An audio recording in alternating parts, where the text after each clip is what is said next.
Hello beautiful people, মই Madhusmita সকলোকে স্বাগতম জনাইছো আমাৰ চেনেললৈ।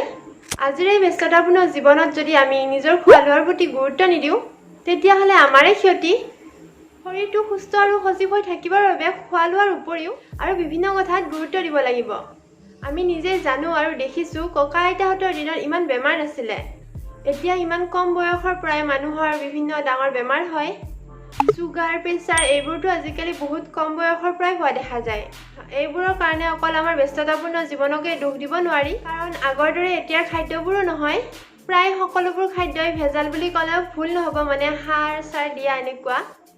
সেইকাৰণে আমি নিজে নিজৰ স্বাস্থ্যৰ যতন ল'ব লাগিব। আৰু এটা কথা আপোনালোকৰ লগত হৈছে নে নাই নাজানো, এই লকডাউনৰ কাৰণে বহুত এলেহুৱা হৈ গৈছো জানেনে। আগতে এদিন বন্ধ পালে ছাল চুলিৰ যত্ন লোৱা হৈছিলে, কিন্তু এতিয়া ইমান বন্ধ পোৱাৰ বাবে সকলো কামে পিছুৱাই থকা হৈছে। লকডাউন দিয়াৰ প্ৰথম কেইদিন বেলেগ বেলেগ ৰেচিপিবোৰ বনোৱা হৈছিলে, কিন্তু এতিয়া সেইবোৰো নাই। আজি মই আপোনালোকৰ লগত শ্বেয়াৰ কৰিম মোৰ খাদ্য তালিকা। মই মোৰ স্বাস্থ্যৰ যতন কেনেকৈ লওঁ, কি খাওঁ, সকলোবোৰ শ্বেয়াৰ কৰিম।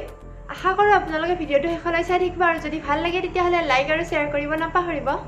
আৰু এইখিনিতে কথা এটা কওঁ, আপোনালোকে যদি কোনো ব্যায়াম নকৰে বা জিম নাযায়, তেতিয়াহ'লে দৈনিক ৰাতিপুৱা 30 মিনিটকৈ হ'লেও খোজ কাঢ়িব। 30 মিনিটতকৈ বেছি হ'লেও কথা নাই, বেছি হ'লে আপোনাৰ নিজৰে লাভ।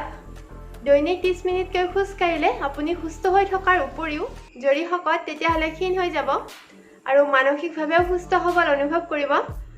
বহুত বেছি কথাই ক'লোঁ চাগে। মই এইবোৰৰ ওপৰত বহুত বেছি অভিজ্ঞও নহয়, কিবা ভুল হ'ব পাৰে আপোনালোকে আঙুলিয়াই দিব। আৰু এতিয়া সন্ধিয়া 5 বাজিছে। মই ৰাতিপুৱাৰ পৰা ভিডিঅ' কৰিছোঁ, কিন্তু এই কথাখিনি ক'বৰ বাবেহে এতিয়া এইখিনি ভিডিঅ' কৰিছোঁ। মই কেনেকৈ দিনটো আৰম্ভণি কৰোঁ সেইখিনি আপোনালোকৰ লগত শ্বেয়াৰ কৰিলোঁ। বহুতোকে এনেকৈ শ্বেয়াৰ কৰি থকা দেখিছোঁ, সেইকাৰণে। আৰু এইটো যে আপোনালোকে কৰিব লাগিব তেনেকুৱা কোনো কথা মই কোৱা নাই আপোনালোকক, জাষ্ট এনেই দেখুৱাইছোঁ। আৰু বহুদিনৰ পৰা ইচ্ছা কৰি আছিলোঁ যে এনেকৈ দেখুৱাবৰ কাৰণে, আৰু মোক কিছুমানে কমেণ্টতো সুধিছিলে, সেইকাৰণে এনেকৈ দেখুৱালোঁ। মই বহুত অভিজ্ঞও নহয় এইবোৰৰ ওপৰত, যদি মোৰ কিবা ভুল হৈছে আপোনালোকে আঙুলিয়াই দিব। হেল্ল' বিউটিফুল পিপুল, গুড মৰ্ণিং।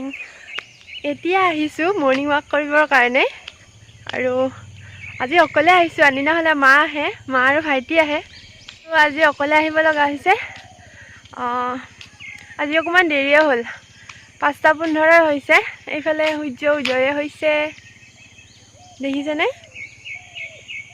বেক কেমেৰাৰে দেখুৱাম বাৰু। তো এতিয়া ঘৰলৈ গৈ আছোঁ। তো ভাল লাগে ৰাতিপুৱাৰ এই ধুনীয়া ফ্ৰেছ হাৱা, আৰু এনেকৈ আহিও ভাল লাগে। আপোনালোকে বাৰু মৰ্ণিং ৱাক কৰেনে নাই জনাবচোন।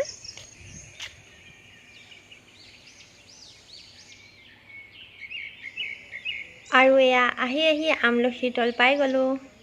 ইয়াত আমলখি আছে নেকি চাইছোঁ।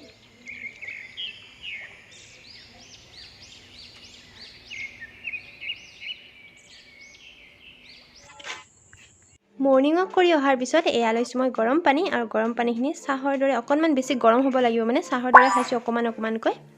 আৰু তাৰপিছত ৰাতিপুৱা আহাৰত আছে এয়া 3খন ৰুটি আৰু অকণমান দৈ। তেল দিয়া খাব নালাগে বাৰু, হ'লেও মোৰ এখন তেল দিয়া হ'ল। তাৰপাছত এতিয়া এইখিনি খাওঁ।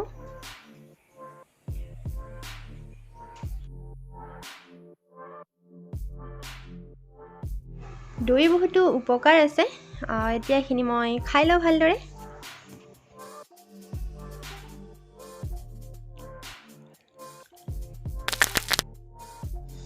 আৰু দুপৰীয়া আহাৰত মই ভাত খালোঁ, দালি আছিলে, মাছ আছিলে, আৰু যি নাথাকিলেও টেঙা পিচ ল'ব আপোনালোকে নাপাহৰিব। তাৰপাছত ভাটিবেলা মই কল এটা খালোঁ, আৰু সন্ধিয়া আপেল খালোঁ, চাহ নাখালোঁ। অমিতা খালেও ভাল, অমিতাও স্বাস্থ্যৰ কাৰণে বহুত ভাল হয়, যিকোনো ফলে খাব লাগে। তাৰপাছত এয়া ৰাতিৰ আহাৰ, আৰু ৰাতি মই মুগ আৰু আপেল খাই শুই থাকিম বুলি ভাবিছোঁ, আৰু বেলেগ নাখাওঁ। গজালি ওলোৱা মুগ হ'লে আৰু ভাল হয়, গজালি ওলোৱা মুগত ভিটামিন থাকে। এতিয়া এইখিনি মই খাই লওঁ। আৰু খাদ্যৰ ৰুটিন মোৰ সদায় এটা হৈ নাথাকে, মোৰ চেঞ্জ হৈ থাকে। কেইদিনমান এইটো কৰি আছোঁ কাৰণে এইখিনি আপোনালোকৰ লগত শ্বেয়াৰ কৰিলোঁ, পিছত চেঞ্জ হ'ব পাৰে। কিন্তু মোবাইল চাই খোৱাটো বেয়া কথা, হ'লেও মই আপোনালোকৰ কমেণ্টৰ ৰিপ্লাইবোৰ দিবৰ কাৰণে মোবাইলটো চাই এনেকৈ খোৱা শেষ কৰিলোঁ। আৰু খোৱাৰ শেষত যেতিয়া শুব ওলাওঁ ন, তেতিয়া মই গাখীৰ একাপ খাই শুই থাকিম, আৰু ৰাতি গাখীৰ খাই হ'লে টোপনি ভাল হয়। আপোনালোকে যদি ভালদৰে ডায়েট মেইনটেইন কৰিব বিচাৰে তেতিয়াহ'লে ডক্টৰৰ পৰামৰ্শ ল'ব পাৰে মই ইমান অভিজ্ঞ নহয় আগতেও এবাৰ কৈছোঁ মই দৈনন্দিন যিখিনি কৰোঁ সেইখিনি আজি আপোনালোকৰ মাজত শ্বেয়াৰ কৰিলোঁ আপোনালোকে যদি ভালদৰে ডায়েট মেইনটেইন কৰিব বিচাৰে তেতিয়াহ'লে ডক্টৰৰ পৰামৰ্শ ল'ব পাৰে মই ইমান অভিজ্ঞ নহয় আগতেও এবাৰ কৈছোঁ মই দৈনন্দিন যিখিনি কৰোঁ সেইখিনি আজি আপোনালোকৰ মাজত শ্বেয়াৰ কৰিলোঁ আশা কৰোঁ আপোনালোকে ভিডিঅ'টো চাই ভাল পালে যদি ভাল পালে তেতিয়াহ'লে লাইক কৰিব ইচ্ছা কৰিলে শ্বেয়াৰ কৰিব পাৰে আপোনালোকৰ মতামত কমেণ্ট কৰি জনাব আৰু এই চেনেলটো যদি পোনপ্ৰথমবাৰ চাই আছে তেতিয়াহ'লে ছাবস্ক্ৰাইব কৰি অলপ প্ৰেছ কৰিব যাতে আহিবলগীয়া ভিডিঅ'ৰ নটিফিকেশ্যন আপোনাৰ মোবাইলত সোনকালে যাতে দিয়ালে বাই বাই আৰু নেক্সট ভিডিঅ'ত আকৌ লগ পাম